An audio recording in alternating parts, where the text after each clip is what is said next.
Hello! So I thought I'd read the newspaper today, so we got one.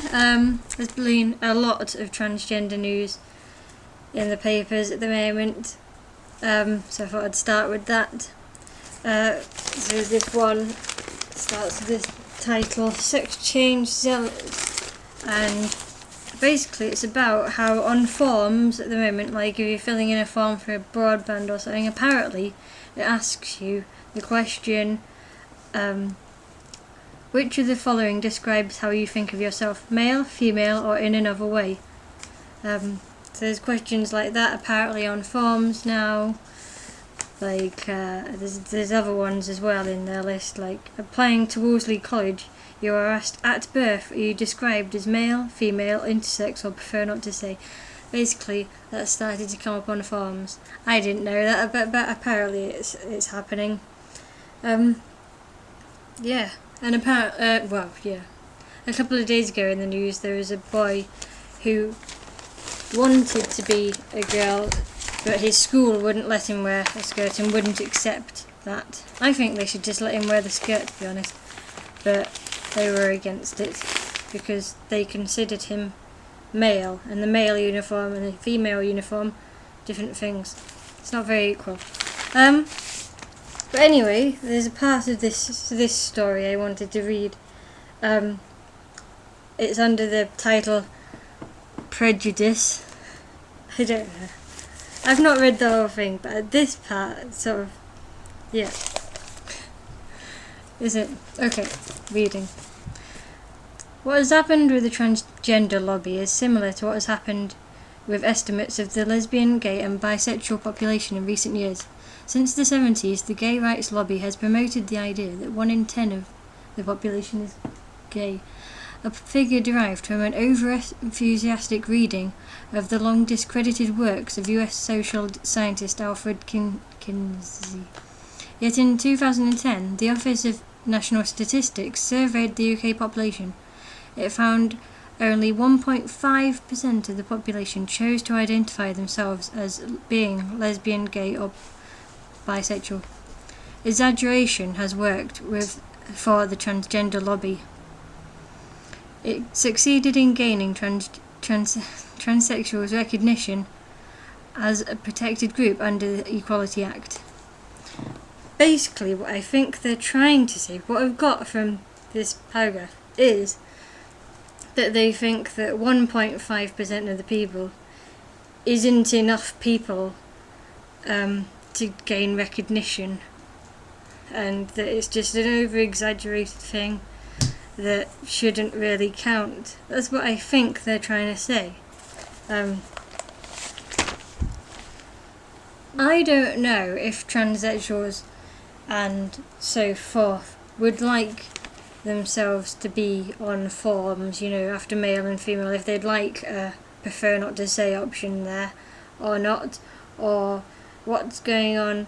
But I was just thinking earlier, just a thing I was thinking, that sometimes in workplaces men and women are not paid equally, and I was thinking when you apply for a job, maybe that question shouldn't be there at all,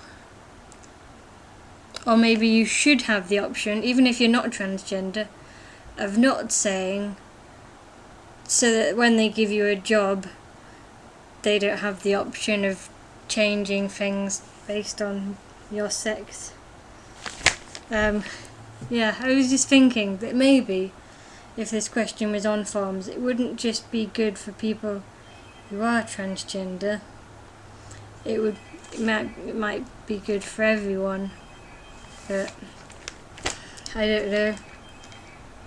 Also, if 1% of the population is gay, or bisexual or lesbian, that doesn't mean 99% of the population shouldn't treat them equally, and that they shouldn't have recognition from the Equality Act. Or just because 10% has been discredited and it's really 1.5 doesn't mean that 1.5 doesn't matter exactly. It just means there's less of them than we thought. In quite a lot of ways, I think it's nothing to do with me, and I'm not transgender and stuff. I can't speak for them. I don't know if they want to be on forums. I don't know if they want recognition. I don't know if they care. I don't know. I don't know.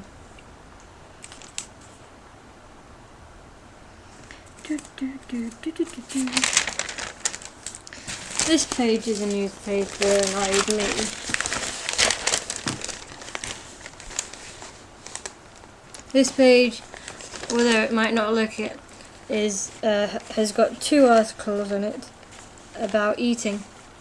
There's this small one over here it's only small, but a rap star has called bulimia an intelligent eating disorder. It's terrible, I think. And all the way down here, this small article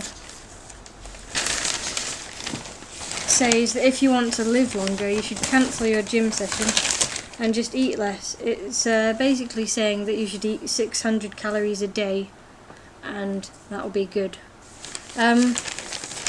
Which has been said before in the paper. I don't know if it was this paper or a different paper. Said that if you're diabetic, eating 600 calories a day would be good for you for a bit, get rid of the diabetes. Basically, I don't know why these 2 storylines are so small, and someone having Facebook links gets most of the page. I think eating disorders, big crucial news story, you know. Someone talking on Facebook, don't really care, not even going to read that story, don't care. But yeah, I do think that these 2 storylines could be damaging, really, to a lot of people. You know, saying bulimia is intelligent, that's obviously damaging. Saying people should eat 600 calories a day without, you know, further backing that up with how to still get the right nutrients and stuff whilst doing that.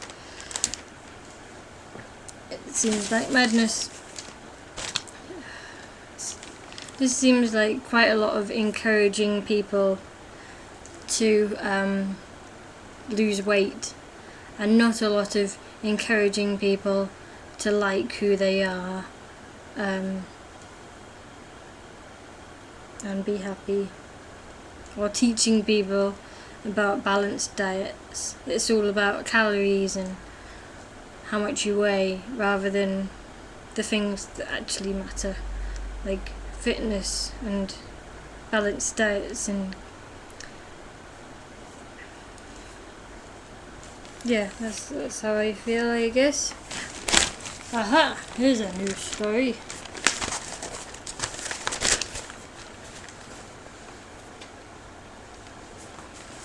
There's been a few news stories recently about fizzy drinks, which is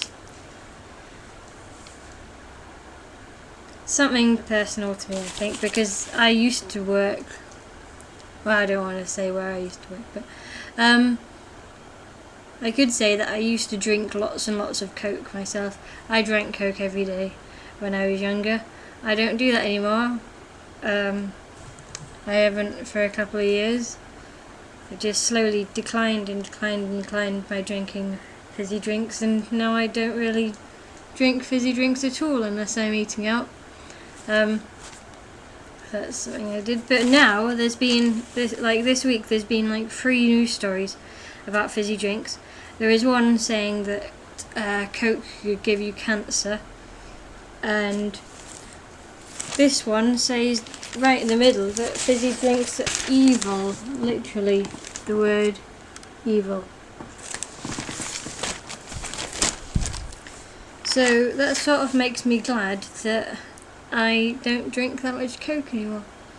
But I didn't do it for health reasons or anything. I just declined it because I wanted, well, it was just something I had to do, functional. There's a story here I wanted to bring up. It's about depression. Lying in a hot tent can ease depression. It says that doctors have devised a type of hot tent to tackle depression. The patient lies inside a tent with their head outside whilst the body temperature is raised. Now, that does sound pretty boring and not very helpful. I know what you're thinking. Why am I bringing this up? I'm bringing this up because of the picture they used, which is of a cat in a tent with its head out of the tent, as if the cat was depressed or something. I don't know. Well, I for one do not want depressed cats. Maybe I should get them a tent or something.